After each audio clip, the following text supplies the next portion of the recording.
Ya,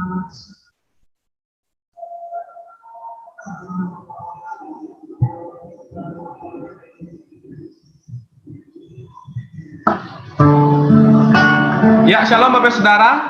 Kedengeran ya suara saya Bapak Saudara ya? Soalnya di sini lagi hujan deras. Kedengeran ya? Ya, mari sama-sama kita malam hari ini memuji menyembah Tuhan, menyenangkan Tuhan. Saya percaya malam hari ini ada yang berbeda dengan malam-malam yang kemarin, sebab kita percaya bahwa kasih Tuhan itu selalu baru setiap harinya. Mari sama-sama Bapak Saudara kita hampiri Tuhan dengan hati yang bersyukur. Haleluya Yesus Tuhan. Glory haleluya Yesus. Terima kasih Tuhan. Mari sama-sama kita sembah Tuhan. Kita mengucap syukur buat setiap kasih dan rahmat-Nya. Haleluya, kami bersyukur buat setiap apa yang Kau berikan, buat setiap apa yang Kau lakukan Yesus. Glory bagi-Mu. Malam hari ini kami sepakat, kami sehati menyembah Engkau, menyenangkan nama-Mu. Kerinduan kami hanya untuk menyenangkan-Mu Tuhan.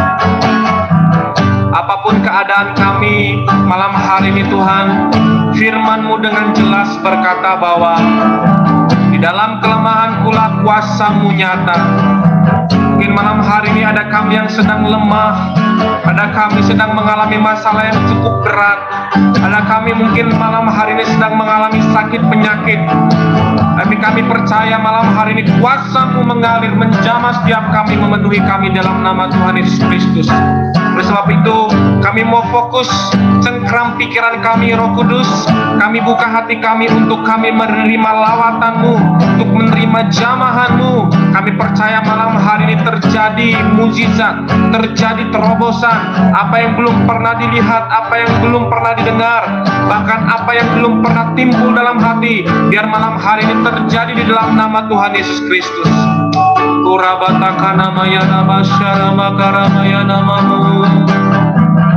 Glory bagi Yesus Tuhan. Haleluya Yesus. Kami sembah Engkau, kami puji nama-Mu di tempat ini Yesus. Sama-sama katakan, oleh karena kemurahan Tuhan, oleh karena kemurahan Tuhan ku ada sampai hari ini. Oleh karena kebaikan Tuhan, janji-Mu terjadi bagiku. Katakan, ku sembah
sanggup pulihkan keadaanku.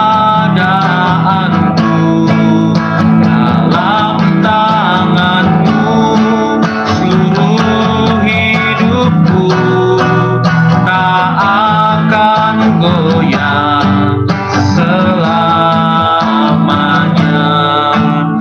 Mari dengan iman, dengan penuh rasa cinta kepada Tuhan, katakan kekuatan di hidupku. Ku dapat dalam Yesus, Dia tak pernah tinggalkanku, setia menopangku,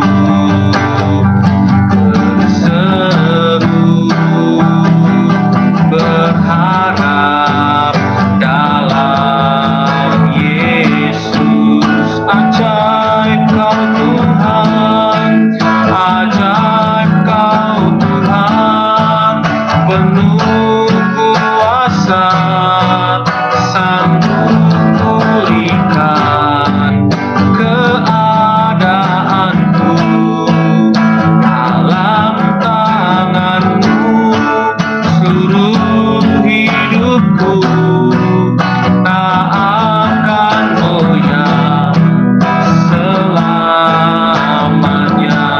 Mari lebih sungguh-sungguh lagi katakan ajaib Kau Tuhan, ajaib Kau Tuhan, penuh kuasa, sanggup pulihkan keadaanku. Dalam tangan-Mu seluruh hidupku tak akan goyah selamanya. Ajaib, ajaib Kau Tuhan, penuh kuasa, sanggup pulihkan keadaanku. Dalam tangan-Mu seluruh hidupku tak akan goyah selamanya, tak akan goyah selamanya. Haleluya Yesus, kami tak akan goyah, kami tak akan gentar, sebab kuasa-Mu nyata, sebab Engkau Tuhan yang ajaib, Kau Tuhan yang peduli Yesus. Biar malam hari ini Kau limpahkan kepada setiap kami kekuatan yang baru, sukacita yang baru Yesus Tuhan. Glory bagi-Mu Yesus, kuasa-Mu terlebih besar. Tuhanku terlebih besar, Tuhanku terlebih besar. Tak pernah terlambat, tak pernah terlambat, janji-Mu ya Tuhan menolong hidupku. Kuasa-Mu, kuasa-Mu terlebih besar. Tuhanku terlebih besar, tak pernah terlambat, janji-Mu ya Tuhan pulihkan hidupku. Tak pernah terlambat, tak pernah terlambat, janji-Mu ya Tuhan. Tak pernah terlambat, janji-Mu ya Tuhan pulihkan hidupku. Haleluya. Saya silakan persilakan kepada hambanya Pak Herman yang menyampaikan kebenaran firman Tuhan malam hari ini. Glory, glory bagimu. Yesus, Yesus, Yesus Tuhan. Haleluya Yesus.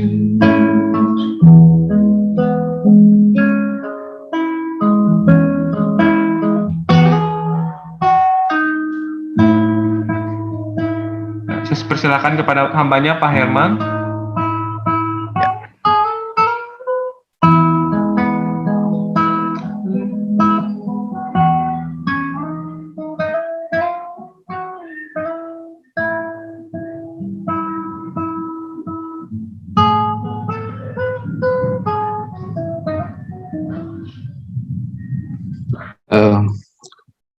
Mari kita satu dalam doa.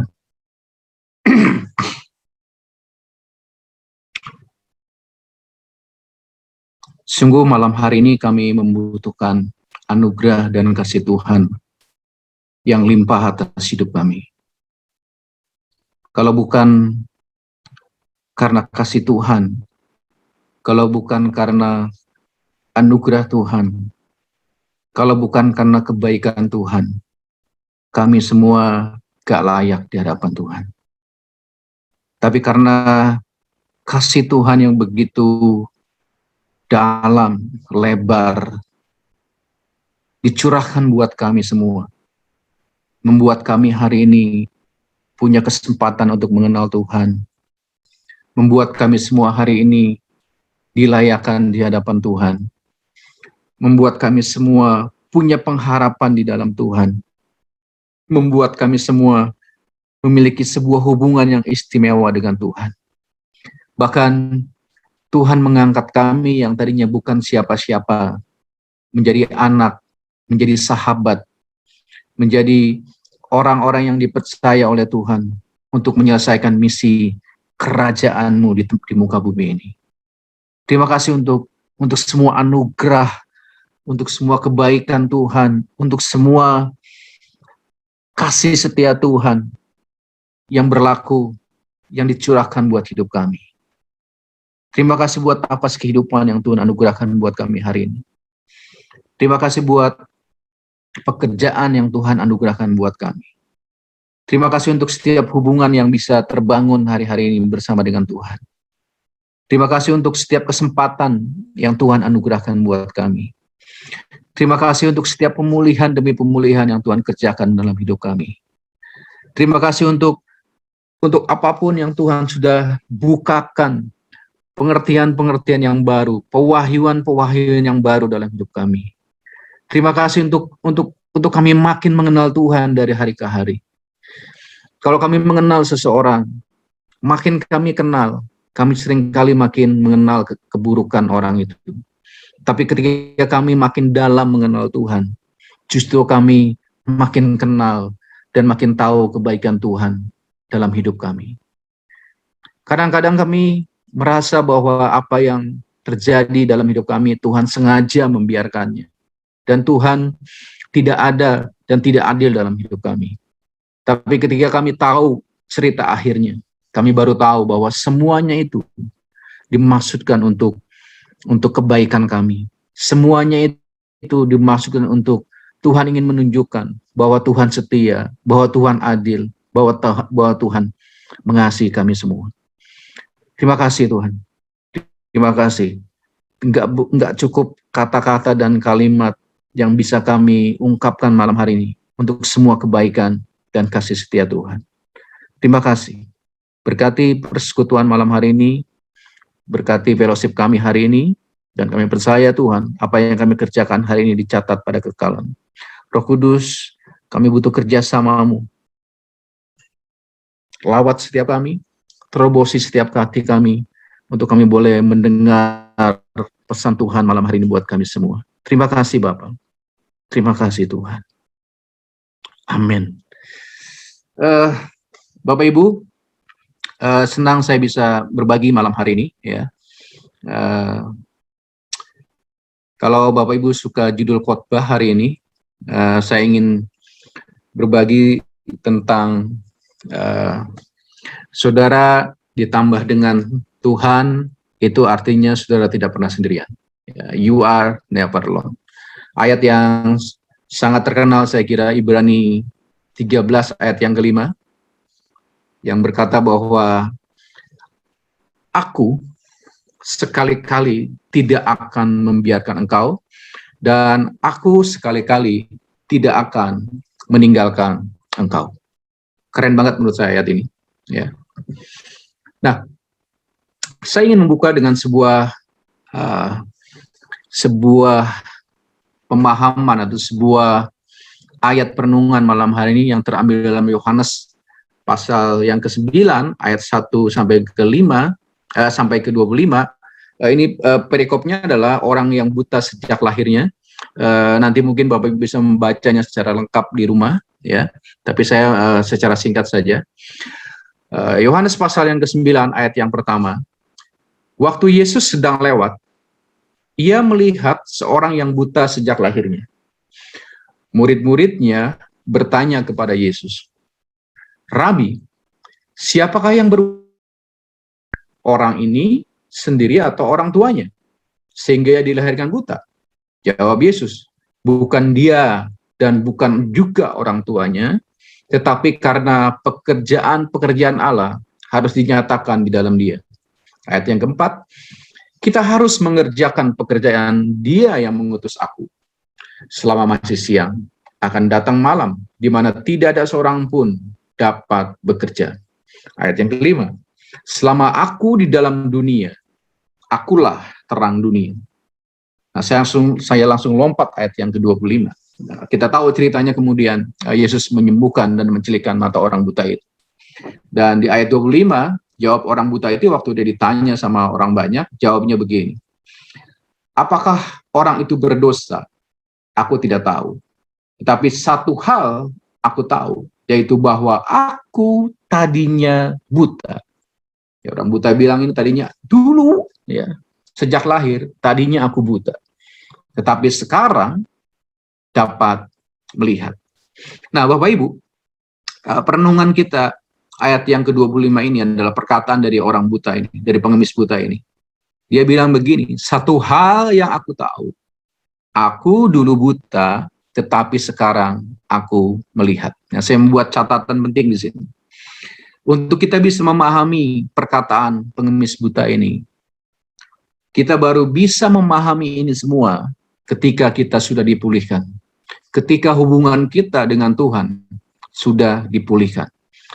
Nah, dulu waktu kita belum dipulihkan, hubungan kita belum pulih dengan Tuhan, waktu kita belum menerima keselamatan, waktu kita belum menerima Yesus sebagai Tuhan dan Juru Selamat, kita buta dengan janji kehidupan kekal. Kita nggak tahu yang namanya kehidupan kekal.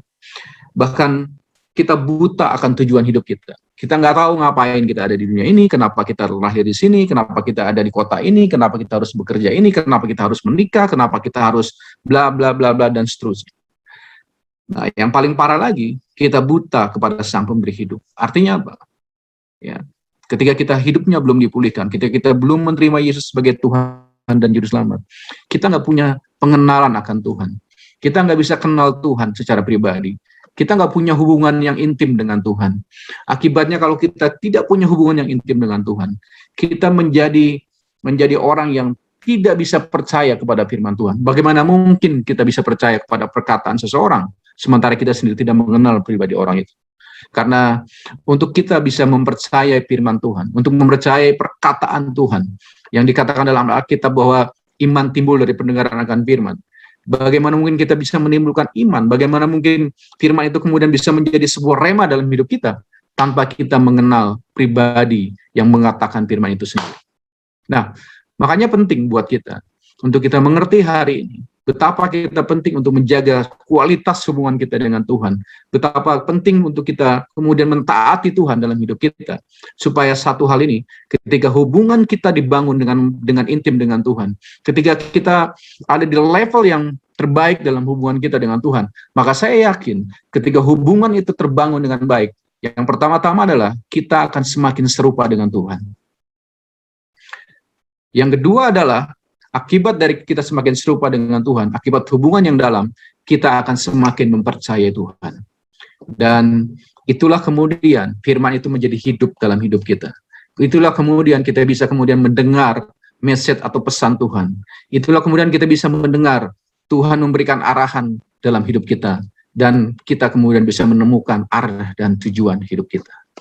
Nah, Bapak Ibu, kalau kita memperhatikan dalam Injil Yohanes, ya, kita mencatat atau Yohanes mencatat ada beberapa peristiwa mujizat yang Yesus lakukan, ya. Tetapi kalau kita lihat mujizat-mujizat yang Yesus lakukan, Yohanes mencatatnya secara ringkas dan padat, ya. Kecuali peristiwa di mana ketika Yesus menyembuhkan orang yang buta sejak lahir. Itu dicatat dalam Yohanes pasal yang ke-9 ayat 1 sampai 41. Jadi Yohanes perlu menjelaskan 41 ayat khusus untuk peristiwa ini. Sementara di peristiwa yang lain, misalnya air menjadi anggur, itu Yohanes hanya mencatat 12 ayat. Ya, cukup menjelaskannya 12 ayat. Kesembuhan di kolam Bethesda itu hanya 18 ayat. Kemudian ketika Yesus memberi makan orang banyak, Yohanes hanya mencatatnya 15 ayat. Kemudian ketika Yesus berjalan di atas air, bahkan Yohanes hanya mencatat dengan penjelasan dengan 6 ayat saja. Tetapi untuk peristiwa Yesus menyembuhkan orang yang buta sejak lahir, Yohanes mencatat 41 ayat, Bapak Ibu. Pertanyaannya, kenapa? Ya. Kenapa Yohanes perlu mencatat sampai 41 ayat untuk menjelaskan peristiwa Yesus menyembuhkan orang yang buta sejak lahir? Nah, jawabannya menurut saya adalah karena Yesus sedang melakukan penyembuhan secara fisik kepada orang yang buta sejak lahir itu, atau pengemis yang buta sejak lahir itu, ya. Memang dia melakukan secara fisik, tetapi dia juga ingin melakukannya secara rohani untuk semua orang yang melihatnya atau semua orang yang mendengarnya hari ini. Itu sebabnya aku berkata-kata dalam perumpamaan kepada mereka. Karena sekalipun mereka melihat, mereka tidak melihat. Dan sekalipun mereka mendengar, mereka tidak mendengar dan tidak mengerti. Jadi, tolong garis bawahi kata penting ini. Meskipun melihat, mereka tidak melihat. Meskipun mendengar, mereka tidak mendengar. Nah, ini kalimat yang sangat penting yang harus kita renungkan hari ini. Ya. Kenapa kita bisa melihat tetapi tidak mengerti? Atau kita mendengar tidak mengerti, tetapi kita seolah-olah seperti melihat tapi juga kita tidak melihat. Ya. Kenapa? Apa yang Yesus maksudkan? Yesus maksudkan bahwa mereka tidak bisa melihat dan tidak bisa mengerti adalah karena orang-orang itu tidak mengerti dan tidak melihat makna hidup daripada kasih Tuhan.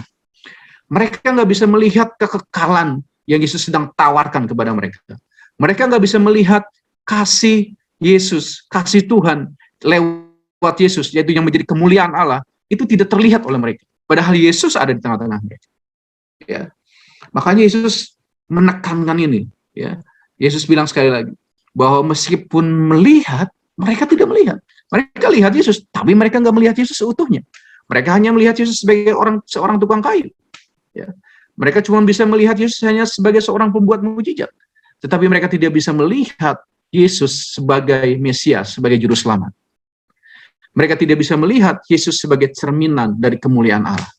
Nah, kalau mereka tidak bisa melihat Yesus sebagai cerminan kemuliaan Allah, otomatis mereka tidak bisa melihat Allah. Nah, kalau mereka tidak bisa melihat Allah, otomatis mereka tidak bisa mengerti Allah. Dan mereka tidak bisa mengalami kasih Allah dalam hidup mereka. Ini yang membuat Yesus sangat gundah gulana. Sampai-sampai dia menekankan kembali. Maksud saya, Rasul Paulus menekankan kembali dalam 2 Korintus pasal yang keempat, ayat yang keempat.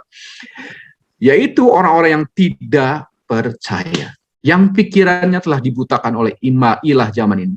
Sehingga mereka tidak melihat saya Injil tentang kemuliaan Kristus yang adalah gambaran Allah. Jelas di sini dikatakan bahwa ternyata yang membuat kita semua dibutakan dan gagal melihat Kristus dalam hidup kita, yaitu karena kita dikuasai dengan namanya ini, ambisi, kesombongan, keserakahan, iri hati, dan seterusnya, dan seterusnya. Dan akibat semuanya itu, kita gagal melihat kemuliaan Kristus yang sama seperti Allah. Nah, berikutnya, saya mengutip dengan apa yang dikatakan oleh Charles Spurgeon. Ya, kita kenal orang ini. Ya, bukan kekecilan kita yang menghalangi Kristus, tetapi kebesaran kita. Bukan kelemahan kita yang menghalangi Kristus, tetapi kekuatan kita. Bukan kegelapan kita yang menghalangi Kristus, tetapi cahaya kitalah yang menahan tangannya. Nah, seringkali kita gagal untuk melihat Kristus. Ya, itu bukan karena kita kecil, bukan karena kita orang kecil, tapi justru karena kita merasa jadi orang besar. Justru karena kita merasa hebat. Justru karena kita merasa kuat. Justru karena kita orang yang bersinar, orang yang layak mendapat pujian, yang pada akhirnya kita sampai mencuri kemuliaan Tuhan. Itulah yang kemudian, menurut Charles Spurgeon, kita gagal melihat kemuliaan Kristus dalam hidup kita. Nah, oleh karena itu Bapak Ibu, kita membutuhkan dokter rohani untuk kita kemudian bisa dioperasi dengan sedemikian rupa, supaya kita bisa melihat sebagaimana Yesus melihat, supaya kita bisa melihat kemuliaan Kristus yang adalah gambaran Allah. Nah, kita butuh dokter rohani. Siapa dokter rohani kita? Tentu saja Yesus. Kita perlu mata rohani kita dioperasi sedemikian rupa oleh Yesus, supaya kita bisa melihat kasih Tuhan, dan untuk kemudian kita bisa melihat seperti Yesus melihat. Ya, seringkali kita gagal melihat seperti Yesus melihat. Seringkali kita gagal mendengar seperti Yesus mendengar. Seringkali kita gagal mengerti seperti Yesus mengerti. Belum lama ini, saya berdiskusi dengan salah satu bapak rohani saya. Ya, ketika ada kemudian berita-berita yang negatif tentang hamba-hamba Tuhan, ya, hamba-hamba Tuhan yang ya bukan hamba-hamba Tuhan yang kelas yang kelas menengah ke bawah lah, tapi ini hamba-hamba Tuhan yang besar, yang punya pengaruh terhadap pergerakan gereja atau kekristenan bukan saja di Indonesia tapi di seluruh dunia. Ya, saya prihatin ya, ketika banyak orang kemudian ketika gagal atau tidak boleh dibilang tidak finishing well menurut beberapa orang, tetapi kita sebenarnya nggak tahu ya, di akhir hidupnya, di hembusan napasnya terakhir, dia mengalami pemulihan dengan Tuhan, kita nggak pernah tahu. Tetapi kita seringkali menjat hamba-hamba Tuhan ini, ya. Padahal mereka udah begitu banyak berbuat untuk pekerjaan Tuhan. Dia begitu banyak melakukan segala sesuatu dalam pelayanannya, ya, menyerahkan hidupnya untuk keuntungan kerajaan Allah. Tetapi ketika sekali saja dia membuat kesalahan, mungkin itu dosa amoral, ya kan, dosa dalam hal keuangan atau apapun, dan orang kemudian ramai-ramai menjat dan meninggalkan hamba Tuhan ini. Dan sampai dia meninggal pun, orang-orang kemudian memberikan penghakiman yang begitu rupa. Ya, kita lupa ya bahwa di dalam Alkitab ada begitu banyak sekali tokoh-tokoh Alkitab yang hari ini kita mungkin memberi nama anak kita dengan Abraham. Ya, kita bangga memberi nama anak kita dengan Daud. Tapi sudah tahu, Abraham paling tidak 2 kali gagal mempertahankan status istrinya. Dia pernah mengatakan bahwa Sarah itu bukan istri. Ya, bayangkan. Daud kita tahu, dia pernah mengambil istri sahabatnya, yaitu Betsaida. Ya kan? Nah, kemudian siapa lagi? Sudah bisa sebut Paulus, sebelum dia mengajar orang-orang Kristen, dia terlebih dahulu menganiaya orang-orang yang diajarnya. Ya kan? Dia menjadi pembunuh yang mendapat lisensi atau izin khusus dari para imam. Ya, saudara bisa sebutkan siapa saja tokoh dalam Alkitab. Siapa yang tidak pernah membuat kesalahan. Tapi hari ini kita bangga menyebutkan anak-anak kita, memberi anak-anak kita dengan nama-nama mereka. Nah, kenapa bisa seperti itu, Bapak Ibu? Kenapa kita gampang sekali memberikan judgment seperti itu? Karena kita gagal melihat seperti Yesus melihat.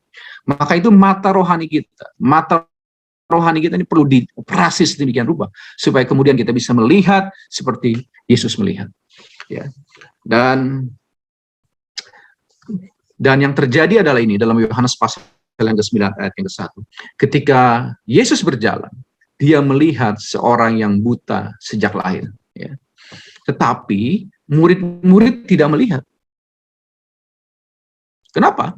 Murid-muridnya malah bertanya kepada Yesus, Rabi, dia dilahirkan buta karena dosa orang ini atau dosa orang tuanya? Ya. Bayangkan, saudara. Ya, Yesus melihat pribadi orang ini, tetapi murid-muridnya malah berdiskusi soal teologi. Ini kan ironi sekali. Ya, ada seseorang yang butuh jamahan Tuhan, ada seseorang yang butuh pertolongan segera hari itu. Tetapi malah murid-muridnya malah berdiskusi, orang ini sebetulnya pendosa atau dosa keturunan. Malah mereka berbicara soal teologi. Tapi sebaliknya Yesus melihatnya, ya, seseorang yang buta sejak lahir, ya, orang yang belum pernah melihat matahari terbit. Ya, Yesus melihat orang ini adalah seseorang yang tidak bisa membedakan warna. Orang ini nggak bisa lihat warna merah, warna ungu, warna orange. Orang ini nggak pernah lihat. Dan Yesus malah melihat orang ini harusnya dia sedang belajar sesuatu, tetapi dia malah duduk di pinggir jalan. Yesus melihat orang ini harusnya punya pendapatan dan bekerja, dia malah mengemis. Orang ini harusnya punya alasan untuk berharap, tetapi orang ini kemudian nggak punya alasan untuk berharap, dia putus asa. Tapi kemudian yang keren begini, Yesus melihat, ya. Dan Yesus, dan saya mau beritahu juga kepada Anda hari ini, ketika Yesus melihat pengemis yang buta ini, hari ini Yesus juga melihat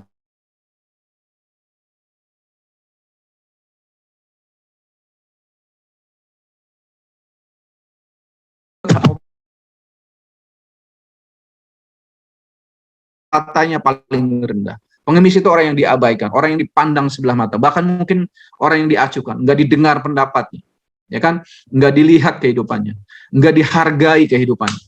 Tapi saya mau beritahu hari ini, Yesus melihatnya, dan Yesus tidak mengabaikan seorang pengemis buta yang sejak lahir. Ya, dan kita, saudara dan saya, bukan saja tidak diabaikan, kita juga tidak ditinggalkan. Dan yang paling keren menurut saya, Yesus kemudian mengambil sebuah inisiatif. Dia mengambil langkah pertama. Dia menghampiri pengemis itu. Dan Yesus melihat Anda, kita tidak diabaikan, kita tidak ditinggalkan. Dia, yaitu Yesus yang mengambil inisiatif. Dia mengambil langkah pertama untuk memberikan pertolongan kepada saudara dan saya. Keren banget ini. Secara singkat, ya, sebuah peristiwa perjalanan panjang antara Kana dan Kapernaum. Kenapa saya sebut perjalanan panjang antara Kana dan Kapernaum? Ini adalah sebuah proses perjalanan iman seseorang yang diuji sedemikian rupa. Ya, kita tahu cerita ini. Ya, nanti Bapak bisa baca ceritanya secara lengkap di rumah di Alkitab saudara. Tapi saya ingin membaca.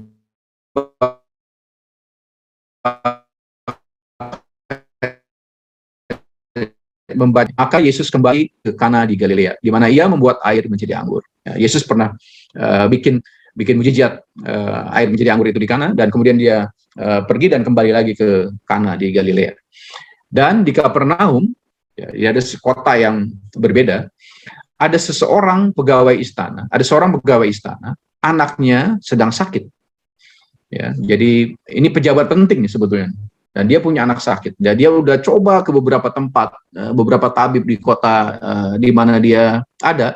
Dan tentu saja karena dia seorang pejabat penting, dia mungkin udah pakai tabib terbaik, dia pakai dokter terbaik, dia pakai obat terbaik, dia pakai cara pengobatan yang terbaik. Tetapi kemudian anaknya tidak sembuh. Nah, ketika dia mendengar bahwa Yesus telah datang dari Yudea ke Galilea, pergilah ia kepadanya, lalu meminta supaya ia datang dan menyembuhkan anaknya. Jadi orang ini pergi dari Kapernaum menyusul Yesus ke Galilea.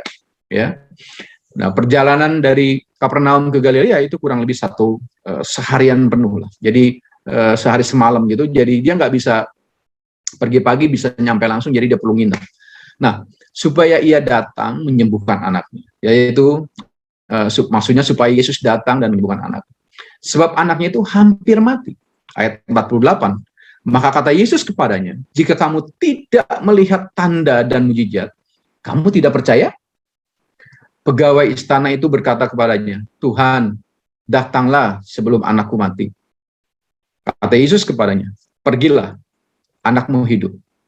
Orang itu percaya akan perkataan yang dikatakan Yesus kepadanya, lalu pergi. Ketika ia masih di tengah jalan, hamba-hambanya telah datang kepadanya dengan kabar bahwa anaknya hidup. Ia bertanya kepada mereka, pukul berapa anak itu sembuh? mulai sembuh. Jawab mereka, kemarin siang pukul 1 demamnya hilang. Maka teringatlah ayah itu bahwa pada saat itulah Yesus berkata kepadanya, anakmu hidup. Lalu ia pun percaya. Nah, ini yang saya garis bawahi. Ia dan seluruh keluarganya. Lalu ia pun percaya, ia dan seluruh keluarganya. Ini yang paling penting, Bapak Ibu. Dan itulah tanda kedua yang dibuat Yesus ketika ia pulang dari Galilea. Nah, saya mau coba bedah peristiwa ini ya. Kita coba pelan-pelan belajar dari pelajaran kisah ini ketika Yesus menyembuhkan anak seorang pegawai istana. Dia adalah seorang ayah yang saya kira dia udah putus asa lah. Ya, dia udah cari kesembuhan kemana-mana. Ya, dia udah pakai tabib terbaik, dia udah pakai obat yang terbaik yang ada di negerinya, dia udah pakai koneksi terbaik ya. Apapun upaya yang dia lakukan, yang terbaik dia udah pasti lakukan untuk anaknya, karena dia sayang banget sama anaknya pastinya ya. Tapi apa daya, anaknya bukan sembuh malah makin sekarat ya. Sekarat itu udah hampir mati. Akhirnya dia harus menempuh perjalanan penuh ya, dari Kapernaum menuju ke Kana. Seharian penuh dia melakukan perjalanan hanya untuk menjumpai Yesus di Galilea. Ya. Ketika tiba di Galilea atau di Kana, dia minta Yesus datang untuk menjumpai anaknya. Ya, untuk datanglah ke rumah dia di Kapernaum untuk menyembuhkan anaknya. Tetapi yang mengejutkan menurut saya adalah jawaban Yesus sungguh mengejutkan. Karena Yesus bilang begini, apakah kau takkan percaya kepadaku jika kau tak melihat tanda dan mujizat?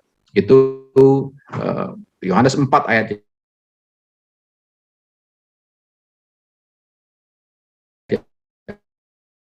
48 bilang begitu. Jawaban Yesus ini menurut saya ini jawaban yang sangat unik, jika kau tak melihat tanda dan mujizat. Ya. Bayangkan ada orang yang berjalan seharian penuh. Dia dalam kondisi yang sangat tertekan dan dia berpacu dengan waktu, dan dia ingin segera Yesus melakukan sesuatu untuk datang bersama dia pulang ke Kapernaum, tetapi Yesus menjawab dengan pertanyaan, apakah kau takkan percaya padaku jika kau tak melihat tanda dan mujizat? Nah, kenapa Yesus sampai mengatakan itu, Bapak Ibu? Karena kalau saudara membaca di ayat yang ke-53, tujuan Yesus sebetulnya bukan soal bagaimana dia menyembuhkan orang itu. Tetapi tujuan Yesus adalah ini. Orang itu jangan cuma percaya, jangan melihat dia sebagai penyembuh dan pembuat mujizat. Lebih daripada itu, yang Yesus ingin tekankan adalah orang tuh harus melihat dia tanpa Yesus berbuat sesuatu, tanpa Yesus melakukan mujizat, maksud saya, orang tuh harusnya percaya bahwa dia adalah Mesias, bahwa dia adalah juru selamat, bahwa dia menawarkan sebuah kehidupan kekal, bukan kehidupan yang cuma sekedar sementara. Karena ada banyak orang yang setelah disembuhkan bahkan dibangkitkan dari kematian pun sampai hari ini mereka tidak ada di dunia ini.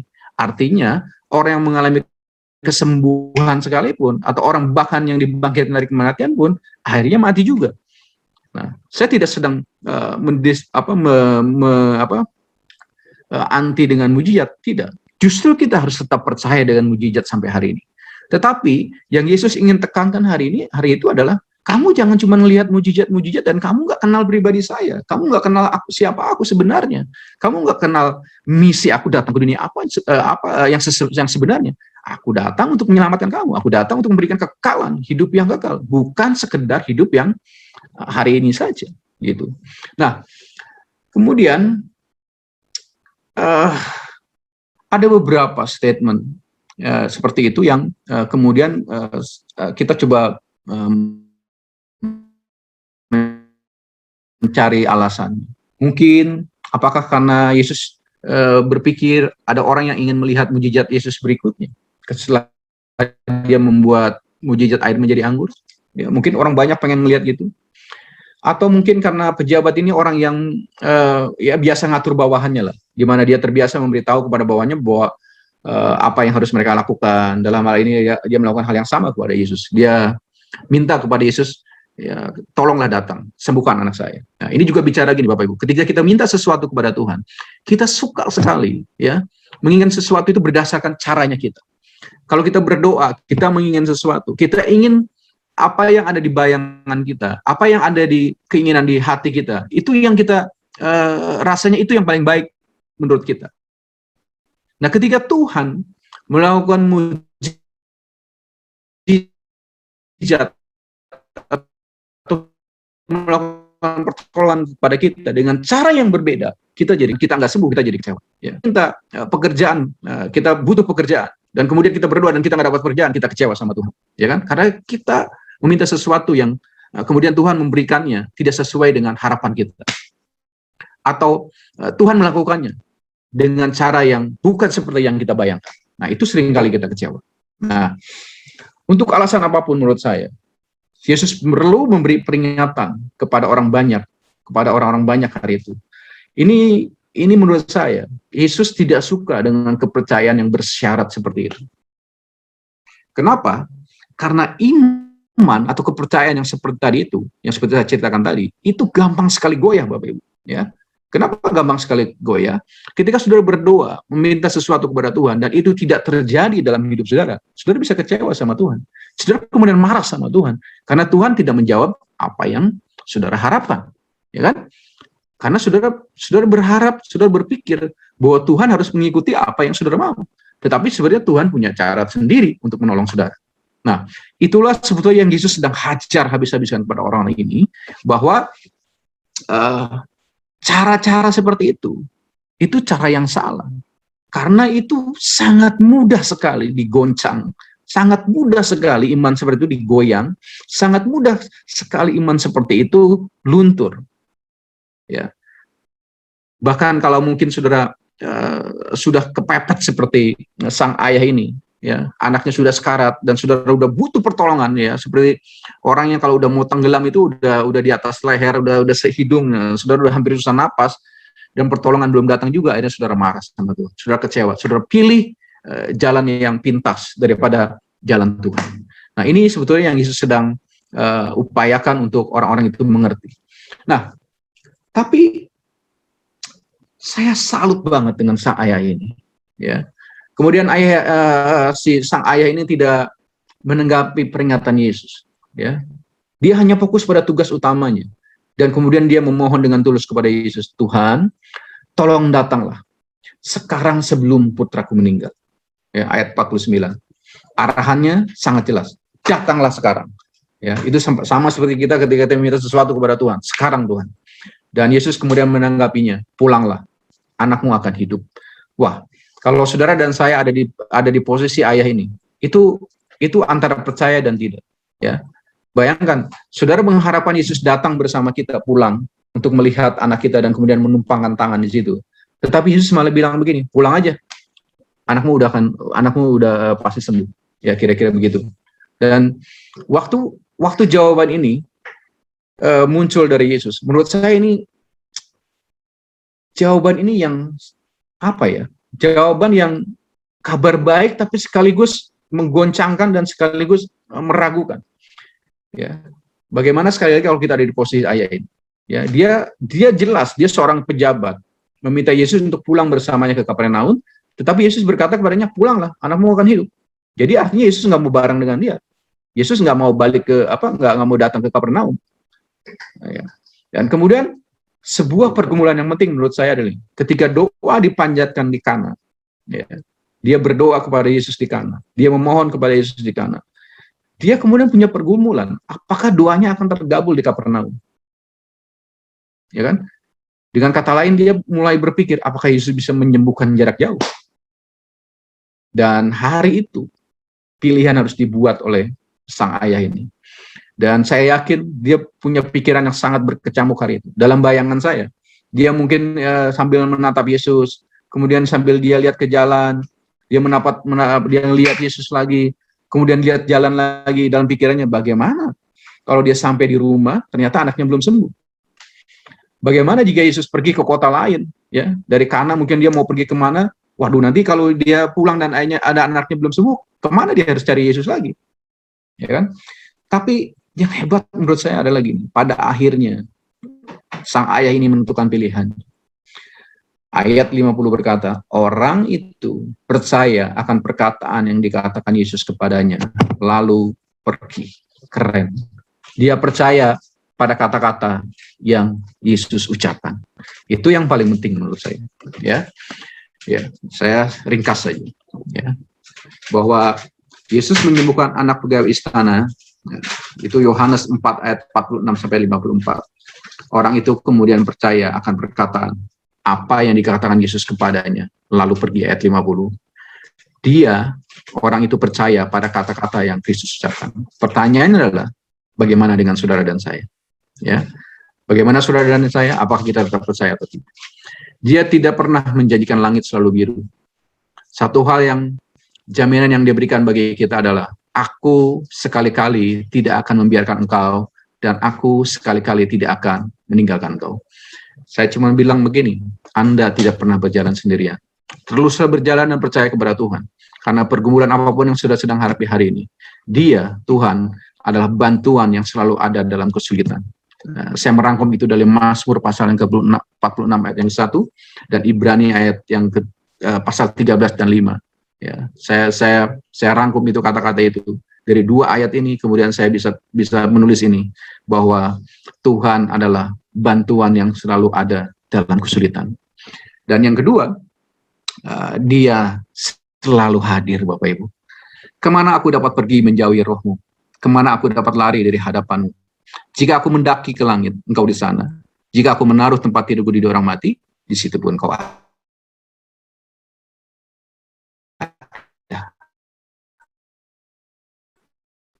Wah, saya mau bilang Bapak Ibu hari ini, kalaupun kau dalam pergumulan, dalam apapun yang sedang dihadapi hari ini, bertahanlah. Jika Anda berada dalam situasi yang sulit dan hanya bisa melangkah setapak demi setapak, bertahanlah. Jangan menyerah, pertolongan segera datang. Mungkin itu tidak datang dengan cara yang Anda minta, atau secepat yang Anda inginkan, tetapi yang pasti, itu akan segera datang. Salah satu janji Tuhan yang paling fenomenal adalah menurut saya, Dia berkata, aku selalu, katakan, aku selalu menyertai kamu sampai akhir zaman. Saudara, pegang janji firman Tuhan ini, bahwa Tuhan selalu menyertai kamu, selalu menyertai saya, selalu menyertai saudara, sampai akhir zaman. Dan kemudian janjinya dipertegas lagi dalam Ibrani pasal 13 ayat yang kelima tadi. Saya mengulang-ulang terus Ibrani 13 ayat 5, yang berkata, aku sekali-kali tidak akan membiarkan engkau, dan aku sekali-kali tidak akan meninggalkan engkau. Itu artinya ini, Anda tidak pernah sendiri, Anda tidak pernah tanpa pertolongan, Anda tidak pernah tanpa harapan. God with you all the time. Tuhan memberkati saudara. Terima kasih. Pastor Puan, saya kembalikan.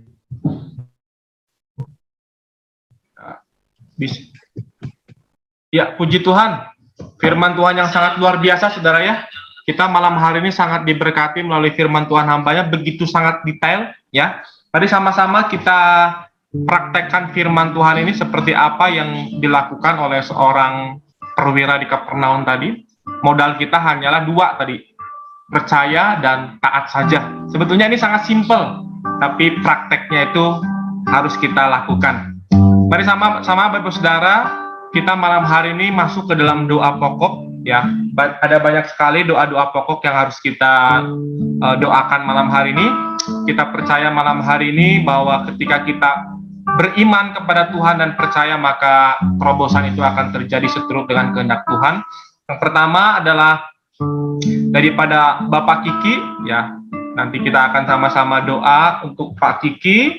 Lalu yang berikutnya nanti kita juga akan sama-sama berdoa untuk hambanya daripada Pak Niko ya. Beliau sedang di opname dan dokter sih memvonis, kata dokter harus cuci darah. Tapi mari malam hari ini kita sepakat sehati untuk kita menolak itu semua ya. Biar hambanya Pak Niko tidak harus cuci darah, tapi kehendak Tuhan yang jadi.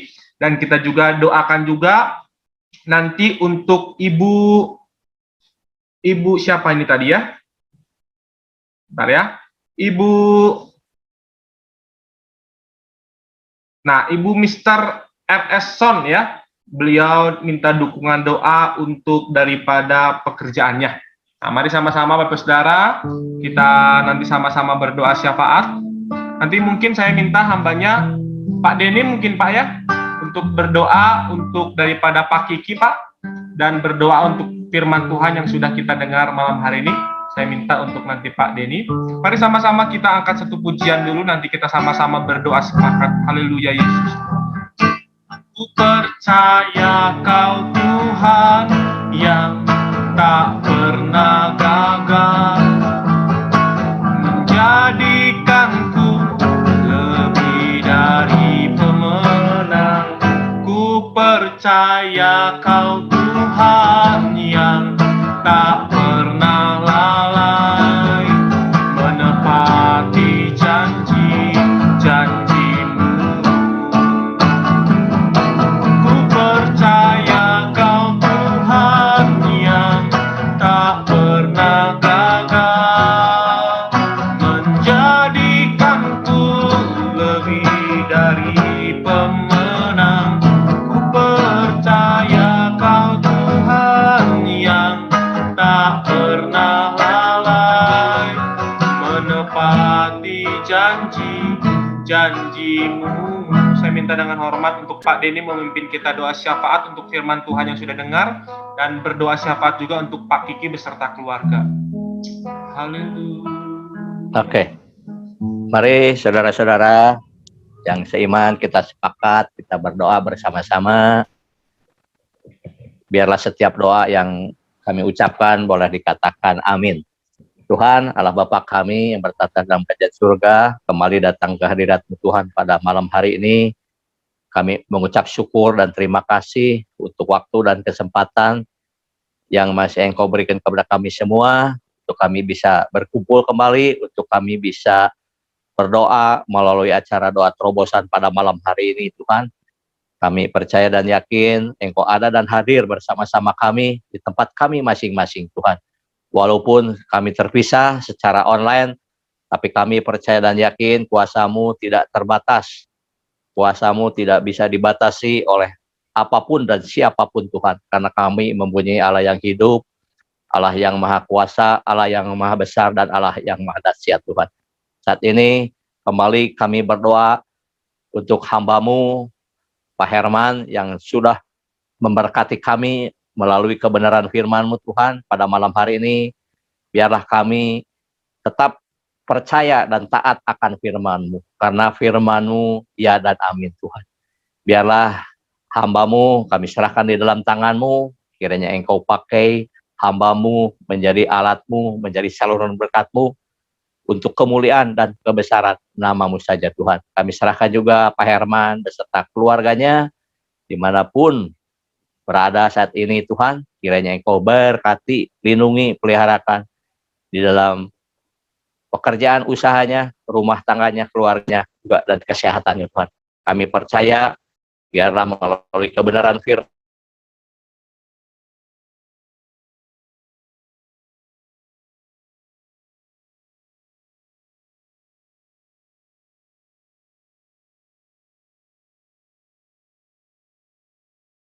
Haleluya. Ya, jaringan Pak Denny ya. Haleluya Yesus. Di mute lagi Pak, boleh Pak? Pak Denny boleh di mute Pak? Masih di mute Pak? ya, sejak Pak Kiki berangkat dari kota Bandung masih di mute, sorry. Udah jelas? Ya, sudah Pak. Udah jelas Pak Setwa? Ya, sudah Pak, sudah. Terima kasih. Kami serahkan Pak Kiki mulai dari sejak Pak Kiki berangkat dari kota Bandung hingga tiba di kota tujuannya. Kami serahkan Pak Kiki di dalam perjalanannya. Biarlah Engkau tibakan kembali di kota Bandung Pak Kiki berkumpul bersama keluarganya. Terima kasih Tuhan. Kami serahkan Pak Kiki di dalam tangan-Mu. Biar Engkau juga pakai Pak Kiki sebagai alat-Mu, sebagai saluran berkat-Mu, sehingga melalui Pak Kiki banyak jiwa yang dimenangkan, banyak jiwa yang diselamatkan. Terima kasih Tuhan untuk malam hari ini. Di dalam nama Tuhan Yesus Kristus kami sudah berdoa dan ucap syukur. Amin. Mohon maaf sinyalnya ini ada siapa? lebat. Mari sama-sama saudara kita berdoa untuk Ibu Timelda. Tadi di grup minta doa untuk pekerjaannya. Mari sama-sama kita angkat suara kita berdoa untuk Ibu Timelda. Malam hari ini kami juga berdoa untuk Ibu Timelda yang hari-hari ini sedang membutuhkan pekerjaan. Biar Tuhan memberikan dia hikmat untuk mendapatkan pekerjaan yang terbaik, yang tepat, yang daripada Tuhan. Tuhan buka setiap pintu-pintu yang tertutup, buka setiap jalan-jalan yang tertutup di dalam nama Tuhan Yesus Kristus. Mungkin malam hari ini Ibu Timelda tidak mengikuti Zoom, tapi kami menopang doa hamba-Mu ini. Ibu Timelda, berikan terus kekuatan, berikan terus kesehatan. Kami percaya di dalam waktu-waktu ke depan Ibu Timelda akan mengalami terobosan. Dia akan mendapatkan pekerjaan yang terbaik dan yang tepat yang daripada Tuhan Yesus. Terima kasih Tuhan Yesus. Di dalam nama Tuhan Yesus. Haleluya, haleluya. Amin, haleluya. Ada lagi Bapak Saudara yang memiliki doa pokok? Kita sama-sama akan doakan. Haleluya Yesus. Ya, kalau tidak ada, kita sama-sama malam hari ini akan berdoa untuk hambanya Pak Niko yang malam hari ini sedang diopname di rumah sakit. Nanti doa akan dipimpin oleh Ponius Gea. Kita sama-sama berdoa, kita sama-sama topang doa hambanya agar Tuhan berikan kesehatan, kekuatan untuk semua proses yang dijalani di rumah sakit. Bisa Ponius Gea, bisa di open mute-nya videonya. Haleluya Yesus Tuhan. Ya, tidak terdengar. Diwakilkan oleh hambanya Fajar, boleh Fajar, silakan. Nanti dia dipandu oleh Fajar, kita doa sama-sama untuk kesehatan dari Pak Niko. Haleluya, silakan Fajar di open mute-nya. Haleluya.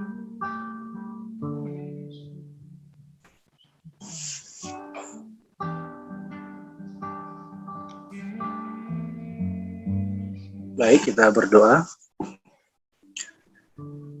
Bapa yang kami kasihi, yang kami cintai di dalam Yesus Kristus sebagai Tuhan dan Juru Selamat kami, yang telah memberikan kami kehidupan, yang telah memberikan kami iman percaya kepada Tuhan, sebagai satu-satunya Juru Selamat kami yang hidup. Pada malam ini secara khusus kami berdoa buat hamba-Mu Pak Niko yang sedang sakit. Kami percaya bahwa hanya kuasa Tuhan yang dapat menyembuhkan, memulihkan hamba-Mu. Kami menyerahkan seluruh hidup hamba-Mu di dalam tangan Tuhan. Kiranya Tuhan saja yang menjamah, kiranya Tuhan saja yang mengurapi hamba-Mu, sehingga hamba-Mu boleh sembuh dan boleh mengalami kesehatan di dalam Tuhan. Terima kasih Bapa, terima kasih Tuhan Yesus. Kiranya Engkau yang memimpin, kiranya Engkau yang menolong Pak Niko pada saat ini. Kami percaya bahwa ada kuasa, ada kekuatan yang daripada Tuhan menyertai kehidupan hamba-Mu Pak Niko pada saat ini. Terima kasih Tuhan, terima kasih, kami menyerahkan seluruhnya di dalam tangan Tuhan. Kami percaya bahwa Allah tidak pernah meninggalkan Pak Niko, tapi percaya bahwa Allah bersama-sama Pak Niko di malam hari ini.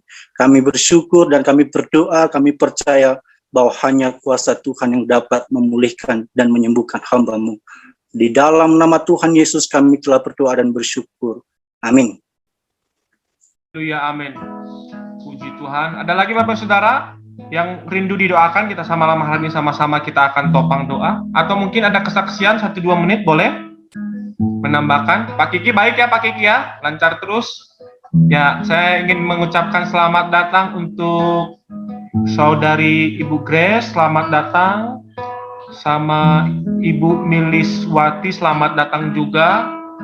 Ya, puji Tuhan. Bapak Saudara, jika tidak ada lagi pokok doa, kembali kita sama-sama saling mendoakan. Ada di grup Breakthrough Prayer. Kalau Bapak Saudara belum mengikuti grupnya, boleh Bapak Saudara, banyak sekali informasi pokok-pokok doa di dalam grup itu.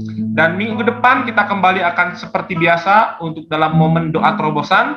Jadi Bapak Ibu Saudara jangan terlewat ya untuk mengikuti setiap hari Kamis jam 7 malam melalui Zoom. Dan itu saja mungkin pengumuman, dan ibadah malam hari ini bisa Bapak Ibu Saudara dilihat di channel YouTube Harapan Hidup Sejahtera. Itu saja. Ya, saya minta mungkin hambanya Pak Herman untuk berdoa syafaat untuk bangsa Indonesia dan menutup pertemuan kita malam hari ini.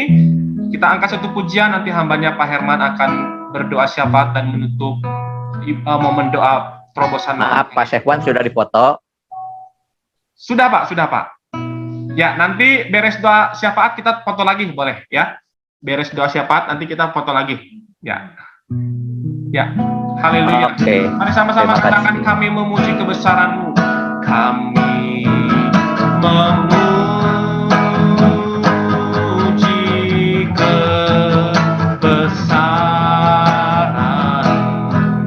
Ajaib Tuhan, ajaib Tuhan, ajaib Tuhan, ajaib Tuhan. Kami memuji, kami memuji kebesaran-Mu. Ajaib Tuhan, ajaib Tuhan,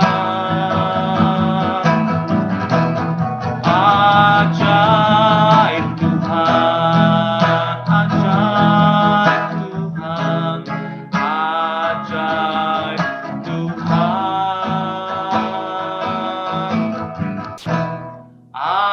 ajaib Tuhan.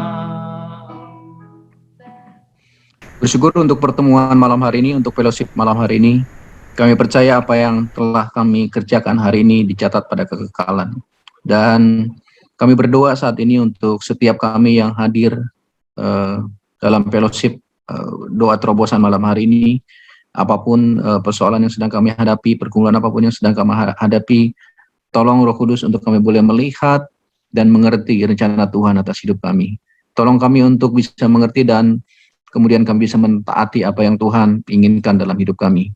Dan Roh Kudus terus sempurnakan hidup kami, untuk kami dari hari ke hari dibentuk dan diproses Tuhan untuk kami semakin serupa dengan Kristus.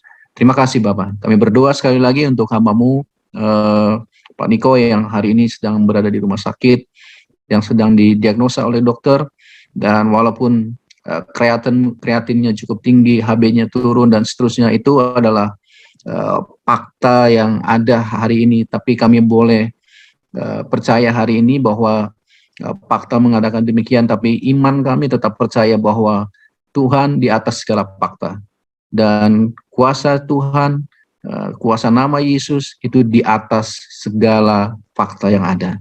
Dan kami percaya oleh biru-biru Yesus, Tuhan tetap melawat dan menyembuhkan Pak Niko malam hari ini dengan sempurna. Terima kasih Tuhan. Berikan kekuatan dan penghiburan untuk Pak Niko, untuk Bu Yuli dan keluarganya juga, untuk mereka bisa sehati bersama-sama untuk menghadapi situasi hari-hari ini. Terima kasih Bapak. Terima kasih. Kami berdoa juga untuk bangsa dan negara kami Indonesia, dan terima kasih, kami bersyukur hari ini kalau pandemi yang hampir 2 tahun, 1,5 tahun hampir 2 tahun ini yang melanda negeri ini dan juga seluruh dunia.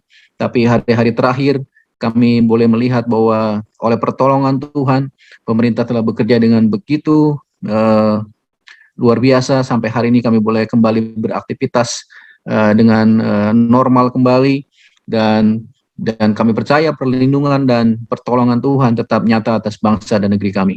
Sekali lagi kami berdoa untuk para pemimpin negeri ini, mulai dari presiden, para anggota kabinet, para menteri, kepala daerah, bupati, wali kota, sampai dengan pejabat di pelosok tanah air ini, yang pejabat terendah sekalipun Tuhan, biar mereka boleh memimpin negeri ini, melayani negeri ini dengan baik dan takut akan Tuhan.